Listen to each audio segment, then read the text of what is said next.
আপোনালোক সকলোৱে জানে যে যোৱা 2014 চনৰ পৰা 2023 লৈকে মাননীয় প্ৰধানমন্ত্ৰী নৰেন্দ্ৰ মোদী ডাঙৰীয়াৰ নেতৃত্বত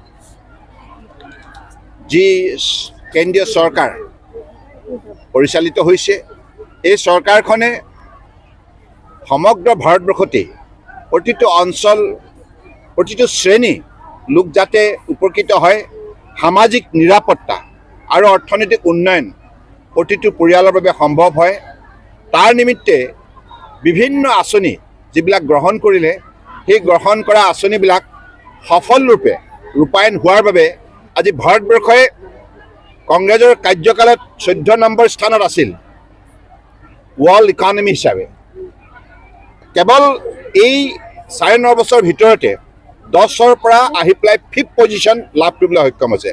নাও India is the 5th largest economy in the world. আৰু 2030ৰ ভিতৰত এইখন ভাৰতবৰ্ষই বিশ্বৰ 3খন শ্ৰেষ্ঠ অৰ্থনৈতিক ৰাষ্ট্ৰৰ ভিতৰত অন্যতম হিচাপে নিজৰ স্থান দখল কৰিবলৈ সক্ষম হ'ব। গতিকে বলিষ্ঠ নেতৃত্বৰ বাবে, দূৰদৰ্শী নেতৃত্বৰ বাবে, সততাৰ নিষ্ঠাৰে দেশ পৰিচালনা কৰাৰ বাবে সুশাসন ব্যৱস্থা প্ৰদান কৰি দেশৰ জনসাধাৰণক নিষ্ঠাৰে সেৱা কৰাৰ বাবে ইমানখিনি সফলতা সম্ভৱ হৈছে।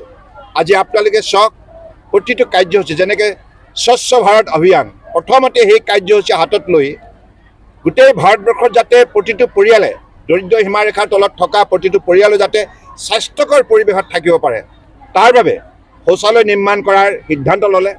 জনসাধাৰণৰ সহযোগত 11.5 কোটি শৌচালয় নিৰ্মাণ হ'ল। অপেন ডিফিকেশ্যন ফ্ৰী আজি ঘোষণা কৰিবৰ কাৰণে সক্ষম হ'ল। অৰ্থাৎ মুকলি স্থানত কোনো এটা ধৰণৰ মলত্যাগ নকৰে, তেনেকুৱা এটা পৰিৱেশ ভাৰতবৰ্ষৰ সৃষ্টি কৰিলে। আৰু এই পৰিৱেশটোৱে এটা স্বাস্থ্যকৰ পৰিৱেশ গোটেই দেশত নিৰ্মাণ কৰাটো সম্ভৱ কৰি তুলিলে। লগতে দৰিদ্ৰ জনগণক বিভিন্ন কেন্দ্ৰীয় আঁচনিৰ নামত কংগ্ৰেছৰ কাৰ্যকালত বেংকৰ একাউণ্ট নথকাৰ বাবে মধ্যভোগীয়ে হাজাৰ হাজাৰ কোটি টকা আত্মসাৎ কৰিছিল। নাম লৈছিল দৰিদ্ৰ জনগণৰ বাবে আঁচনি, কিন্তু আঁচনি হিতাধিকাৰী পোৱাৰ পূৰ্বেই তেখেতসকলে অধিকাংশ আত্মসাৎ কৰিছিল।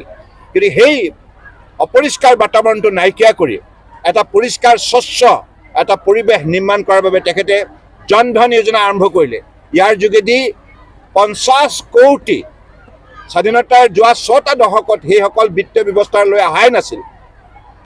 এই 9.5 বছৰৰ ভিতৰতে 50 কোটি লোকে বেংক একাউণ্ট খুলিলে। আৰু তেখেতসকলৰ বাবে যিমানবিলাক এতিয়া আঁচনি লোৱা হৈছে, প্ৰতিটো আঁচনি ধন হ্ৰাস কৰা 100% হিতাধিকাৰী পাবলৈ সক্ষম হৈছে। মই দুটাই এক্সাম্পল দিলোঁ কেনেধৰণে এই বিকশিত ভাৰত সংকল্প যাত্ৰা, এই যাত্ৰাটোৰ উদ্দেশ্য এইটোৱে যে যিহেতুকে এখন ৰাষ্ট্ৰক যদি বিশ্ব শ্ৰেষ্ঠ ৰাষ্ট্ৰ হিচাপে গঢ়ি তুলিব লগা হয়, অৰ্থনৈতিকভাৱে আমি যদি আটাইতকৈ শক্তিশালী ৰাষ্ট্ৰ হ'ব লগা হয়, তেতিয়া প্ৰতিগৰাকী নাগৰিকক কাম কৰাৰ বাবে, কষ্ট কৰাৰ বাবে, আমাৰ ছাত্ৰ ছাত্ৰীসকলক অধ্যয়নৰ বাবে, আমাৰ খেতিয়ক, শ্ৰমিক সকলোকে, বিভিন্ন সমাজৰ জ্যেষ্ঠ বয়োজ্যেষ্ঠ নাগৰিক সকলোৱে যাতে সামাজিক মৰ্যাদা লাভ কৰিবলৈ সক্ষম হয়, সামাজিক নিৰাপত্তা লাভ কৰিবলৈ সক্ষম হয়, আৰু অৰ্থনৈতিক উন্নয়নৰ বাবে যাতে এটা সুন্দৰ বাতাবৰণ পাবলৈ সক্ষম হয়, সেই বাতাবৰণ সৃষ্টি কৰাত মাননীয় প্ৰধানমন্ত্ৰী ডাঙৰীয়া সফল হৈছে। গতিকে সেইকাৰণে অহা 25 বছৰ এইখন সমাজৰে 140 কোটি জনতাই যৌথ প্ৰচেষ্টাৰে পৰিশ্ৰম কৰি ভাৰতবৰ্ষক এখন উন্নত ৰাষ্ট্ৰ হিচাপে, শ্ৰেষ্ঠ ৰাষ্ট্ৰ হিচাপে গঢ়ি তোলাৰ যিটো সংকল্প, আজি সংকল্প সকলোৱে গ্ৰহণ কৰিলে। আৰু ইয়াৰ বাবে মই বাক্সা জিলাৰ সমূহ জনসাধাৰণলৈ মই বিশেষভাৱে ধন্যবাদ জনাইছোঁ। আৰু আমাৰ আত্মসহায়ক গোটৰ লগতে যিবিলাক মহিলা হিতাধিকাৰী আছে সকলোকে মই, আৰু পুৰুষ হিতাধিকাৰী সকলোকে মই বিভিন্ন আঁচনি আজি ধন্যবাদ জনাইছোঁ। সকলোৰে উপস্থিতিত আজি এই কাম আমাৰ জিলা প্ৰশাসনে সকলোৰে সহযোগত, জনপ্ৰতিনিধিসকলৰ সহযোগত, BCDCৰ সহযোগত, আৰু আমাৰ দুগৰাকী অসম চৰকাৰৰ জ্যেষ্ঠ মন্ত্ৰী আমাৰ UG বৰ্মা ডাঙৰীয়া আৰু নন্দীশা গালোচা ডাঙৰীয়া আনি সকলোৰে তত্বাৱধানত এই কাম সুন্দৰভাৱে আজি ইয়াত অনুষ্ঠিত হয়। মই পুনৰবাৰ স্থানীয় সাংবাদিক বন্ধুসকলৰ লগতে বাক্সা জিলাৰ প্ৰতিগৰাকী ব্যক্তিলৈ মোৰ আন্তৰিক কৃতজ্ঞতা জ্ঞাপন কৰিছোঁ। আৰু ভাৰতবৰ্ষ ইমান ভাল খেলি আছে, প্ৰতিখন খেল আৰম্ভণিৰ পৰা ডে 1ৰ পৰা ছেমিফাইনেললৈকে ইমান উন্নত মানদণ্ডৰ খেল তেখেতসকলে প্ৰদৰ্শন কৰিছে। আৰু গোটেইকেইজন বেটছমেন, গোটেইকেইজন বলাৰ, হয়নে, আৰু ফিল্ডিং,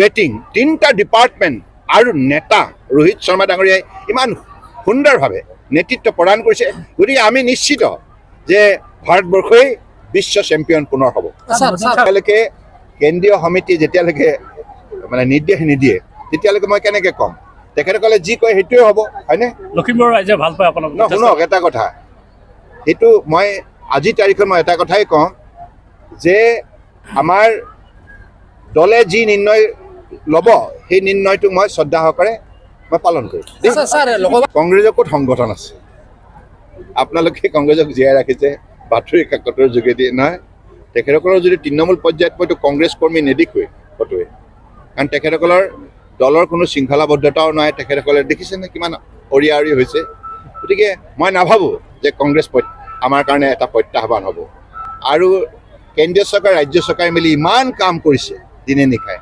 গতিকে অসমৰ ৰাইজেও জানে যে কাক ভোট দিলে অসমৰ উন্নয়নৰ বাবে অসমে দুপে আগুৱাই যাবলৈ সক্ষম হ'ব গতিকে আজিৰ তাৰিখত ভাৰতীয় জনতা পাৰ্টি নেতৃত্বত যিখন NDA চৰকাৰ আছে দিল্লীত আৰু অসমতো যিখন আমাৰ বিজেপি নেতৃত্বাধীন NDA চৰকাৰ আছে যৌথ গতিকে এই দুইখন চৰকাৰৰ যিখিনি এতিয়ালৈকে জনসাধাৰণৰ প্ৰতি দায়িত্ব কৰ্তব্য যি নিষ্ঠাৰে পালন কৰি আছে গতিকে নিশ্চিতভাৱে পুনৰ অসমৰ উন্নয়নৰ বাবে হয়নে ভাৰতীয় জনতা পাৰ্টিকে আঁকোৱালি ল'ব